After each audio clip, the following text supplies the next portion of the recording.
Cette histoire m'a fait sourire, si tu veux, et même sur le moment, hein, j'étais encore dans l'ascenseur, même sur le moment j'ai souri parce que je me suis dit, donc la cohabitation est totale. Coucou mes gazelles, bienvenue pour cette nouvelle story time.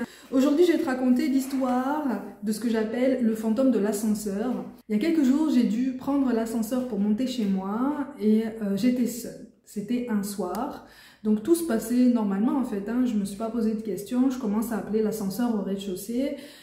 L'ascenseur arrive, il s'ouvre. Pour ceux qui ont déjà pris l'ascenseur, vous savez que si on passe le bras au moment où la porte se ferme, en fait, il y a comme un détecteur de mouvement. Je commence à monter dans l'ascenseur, j'appuie sur le bouton. Quand on est médium, on peut fermer nos canaux de perception. Si tu veux, on peut ouvrir et fermer à loisir. Comme ça nous permet, si tu veux, d'être un petit peu tranquille par rapport à ce qui se passe autour de nous. Mais instinctivement, je m'étais mise sur le côté en entrant dans l'ascenseur, alors que d'habitude, j'occupe tout l'espace en fait. Surtout quand je suis seule, je me pose absolument pas de questions. La porte commence à se fermer. Arrivée à mi-trajet, ça m'était jamais arrivé, hein. Arrivée à mi-trajet, elle s'arrête, elle s'ouvre à nouveau et elle reste ouverte pendant un petit temps. Donc là, tu commences à réfléchir un petit peu, tu vois. Tu commences à réfléchir, tu commences à te dire, il y a un truc bizarre, hein, il y a quelque chose qui est en train de se passer là. Et là, j'ai juste ouvert une petite fenêtre au niveau de mes canaux. J'avais de la compagnie, bien sûr, dans cet ascenseur, tu l'auras compris. Je te le rappelle, on n'est jamais seul, hein, d'accord? C'est pas censé te faire peur de toute façon, puisque ils sont là, ils sont là. Ils sont là, ils sont autour de nous, nos défenses sont autour de nous, les énergies rattachées aux mémoires des murs sont là, à nous de gérer un petit peu comment on s'en protège et comment on fait la dissociation entre les deux, comment on travaille notre discernement par rapport à tout ça.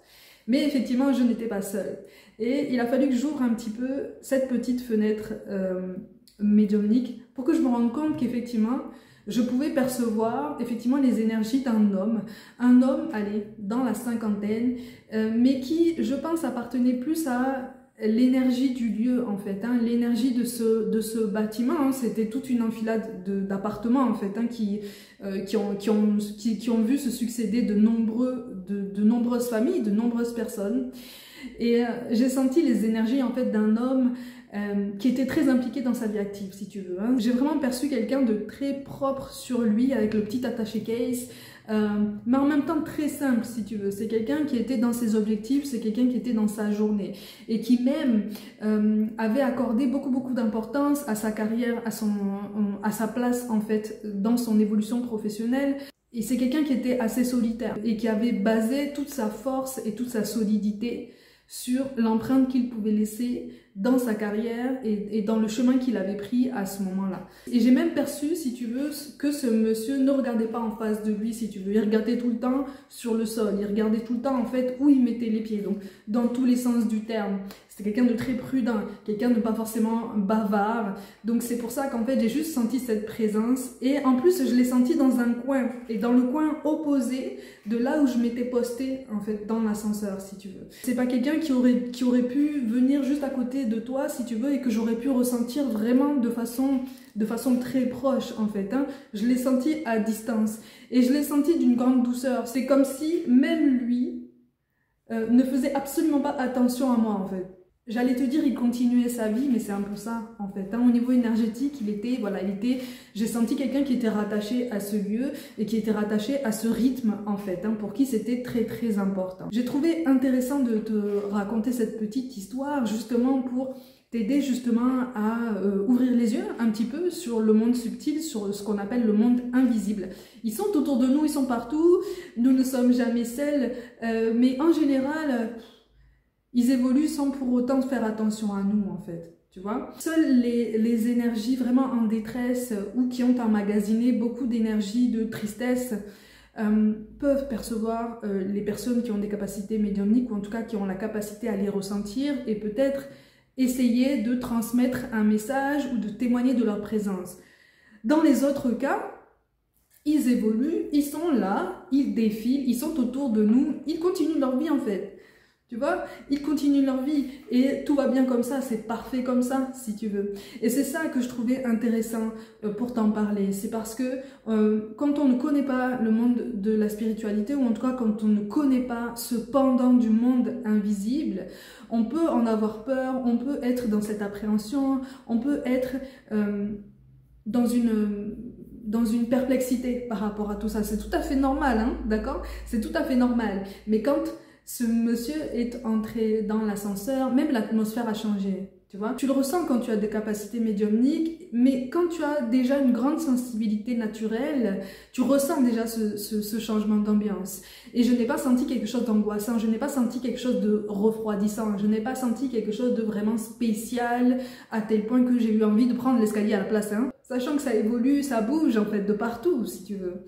Donc, cette histoire m'a fait sourire, si tu veux, et même sur le moment, j'étais encore dans l'ascenseur, même sur le moment, j'ai souri parce que je me suis dit, donc la cohabitation est totale. Tu vois, la cohabitation est totale et elle est presque permanente. À toi de voir comment tu peux réguler le passage qu'il peut y avoir donc autour de toi, d'autant plus chez toi. Chez toi, c'est particulier, d'accord? Je te donnerai peut-être des techniques à l'occasion pour limiter un petit peu les passages chez toi, ce qui pourrait limiter donc tes états de fatigue aussi et tes états de nervosité et ton sommeil aussi, ça pourrait le calmer pour ceux qui ont des difficultés à dormir qui sont dues à beaucoup de passages chez eux, ok?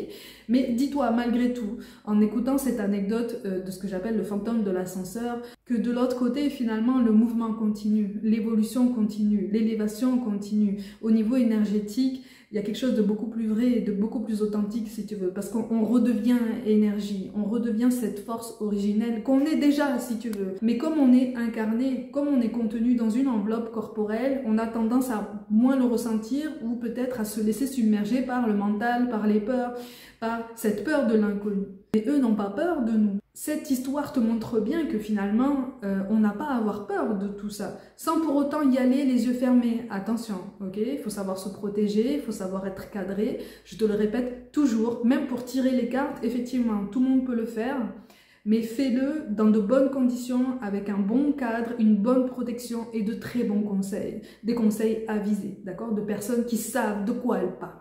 Ok? Parce que même quand tu tires les cartes, tu te mets en réception d'énergie beaucoup plus subtile, si tu veux. Donc il faut aussi travailler cette intuition, il faut aussi travailler ce canal, cette ouverture et fermeture que tu peux moduler à loisir et qui vient par l'expérience. Mais l'expérience ne te dispense pas de protection. L'expérience ne te dispense pas de discernement. Cette histoire m'a fait sourire en ce sens que je n'avais pas eu spécialement une journée ultra positive, si tu veux. Et ce petit passage express de ce monsieur dans cet ascenseur-là, que je n'avais absolument pas prévu, que je n'avais absolument pas pressenti parce que j'avais fermé mon canal à ce moment-là, m'a poussé justement à m'ouvrir un petit peu, à me reconnecter en fait à qui je suis réellement, à mes capacités, et ça m'a fait sourire. Et quelque part, ça m'a aidé à relativiser, tu vois, ça m'a aidé à relativiser par rapport à la journée que j'avais passée et à tous les projets en fait que j'étais en train de mettre en place. Tu vois, donc tout est mouvement si tu veux, tout est transformation. Et on est déjà dans cette transformation, on est déjà dans ce mouvement. Et c'est en ça en fait que je voulais te rassurer par rapport à toutes tes capacités et par rapport à tout ce que tu peux établir dans ta vie. Tu vois, c'est pas parce que tu as beaucoup de données inconnues sur tous les projets que tu souhaites mettre en place dans ta vie que c'est impossible ou que tu n'y arriveras jamais. Justement, c'est parce que certaines données sont inconnues que tu vas pouvoir avoir l'occasion d'aller chercher les réponses ou en tout cas peut-être te créer des opportunités ou une chance d'aller chercher ces réponses pour pouvoir avancer, si tu veux. Tu vois ce que je veux dire? Donc ton empreinte, tu es déjà en train de l'établir dans ta vie, déjà aujourd'hui. Même si tu n'en as pas forcément l'impression, tu es déjà en train d'imprimer ta force dans ta vie. Et c'est ça qu'il faut retenir, ok? Mes gazelles, comme d'habitude, prenez soin de vous, croyez en vous. Pour toute guidance personnelle, envoyez-moi un mail. N'hésitez pas à liker, commenter et partager autour de vous et à vous abonner. Et je vous dis à très vite.